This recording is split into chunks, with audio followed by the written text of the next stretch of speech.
Dr. Sentance, it's a real pleasure to speak with you. Thank you so much for coming to talk to us on Bloomberg TV. Thank you. I want to start with, there are 9 members on the Monetary Policy Committee of the Bank of England, and there's a 4-way split. Why is there this unusual split? Well, I think the situation that the UK economy is in is an unusual one in terms of our experience while the Monetary Policy Committee has been operating. I think we would have expected that with the economy recovering from recession, the impact of the recession would have pushed down on inflation, and therefore the signals from growth and inflation would push in a consistent direction. But we've got much higher inflation than we might have otherwise expected coming out of this recession. I think people are reacting to that in different ways. In my view, I think more of this inflation is a medium-term worry, and I am concerned that we start to raise interest rates sooner rather than later.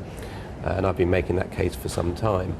But obviously the scope for differences of judgment looking at this growth and inflation picture between different members of the committee.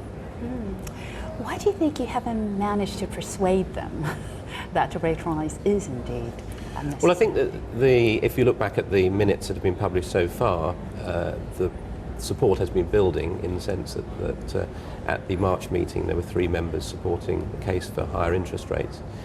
There are clearly uncertainties about the growth of the economy, and there are clearly some one-off factors affecting inflation. So the question is the extent to which the inflation that we're now experiencing is a medium-term worry.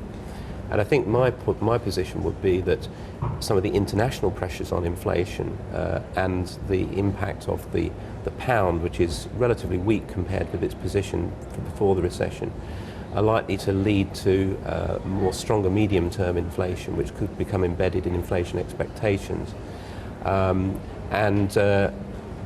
As I said, the support for that case has been growing, but not yet to persuade a majority of members to vote for a rate rise. When do you think a rate rise might happen? Well, I think that is what time will tell, and we don't try and prejudge the discussions of the committee. There are 9 members of the committee, I'm one of them. And it depends on the balance of the discussion at the last meeting. But if we look at the evidence that's come on recently, we had employment numbers yesterday suggesting that actually the recovery in employment terms still seems to be on track. Inflation is still considerably above target, and we've still got a lot of worries on inflation. And those are clearly factors that the MPC will weigh in the mix when it gets to its May meeting. Yeah, inflation fell to 4%. Because of food prices coming down a touch. Do you think that adds more support to the governor's case that inflation is temporary? I don't think 1 month's inflation number is really significant here. It's the broad pattern. And I think the broad pattern is inflation is still running at 4%. It was slightly above that in February. And I think if we look at some of the pressures that are coming through the pipeline from producer prices, manufacturing prices, from higher oil prices, from other commodities like cotton, wheat and so on, I think food and clothing prices are likely to continue to rise as we go through the year, and we're likely to see that push up further on UK inflation. And then the question is that a temporary thing? Does inflation come back to target, or are there risks that is going to become more ingrained? And I think the risks are still to the upside, and that is why I think we should be already raising rates. Not in a dramatic way. People describe me as supporting a rate hike. I've constantly tried to emphasize that what I think should happen is gradual rate increases which don't threaten to jeopardize business and consumer confidence. Yeah, you and I have actually talked about that before. This is getting interest rates to a more normal level, because 0.5% is clearly extraordinary. Absolutely. I mean, what do you think would be a more normal level of interest rates? Well, I don't think we can judge that at this stage. We'll sort of find out, I think, as we go through the rate rising cycle. I don't think it's necessarily the sort of rates that we saw before the financial crisis, because of the impact of there have been big changes in the financial sector. The spreads charged by banks have widened out. They might narrow a bit, but we have to take into account all the dislocation in the financial sector. They will have some bearing on the level of interest rates. But I think the key thing is, for me, is the direction of travel. I think it's important for the MPC to show that it's not continually prepared to accommodate these inflationary pressures, that it does want to see inflation brought back to target and to take positive steps to actually achieve that. Do you think there's damage from them not having raised rates and kept interest rates so low for so long? Because they're not going down that direction of travel so far. Well, I think there are two risks of keeping interest rates so low for so long. One is that people's behaviour becomes geared on this really extremely low and unsustainable level of interest rates. And the longer this goes on, the more the chances are that behaviours grow up which become difficult to unravel, and so low interest rates become part of the problem rather than part of the solution. But I think the other worry that I would have is that a long period where the Bank of England doesn't respond to high inflation considerably above the target by taking any policy moves is sending a weak signal in terms of the bank's commitment to the inflation target, and risks undermining the bank's credibility in terms of its commitment to that target, and leading then to an upward drift in inflation expectations. And there are already some signs that that may be happening. I suppose there has been a lot of criticism about this 2% target, given that inflation has been above it for so long. Is the target still, do you think, credible?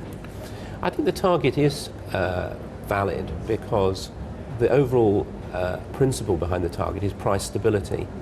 You have to have commitment to a very low level of inflation, such as 2%, for people to believe that prices are broadly stable. I always describe the 2% target as inflation so low that nobody notices. But when inflation gets up to 4 to 5%, people do start to notice, and then there is the risk that they begin to expect and factor in higher inflation into the future. We're already seeing pay increases drifting up. We're already seeing measures of inflation expectations drifting up.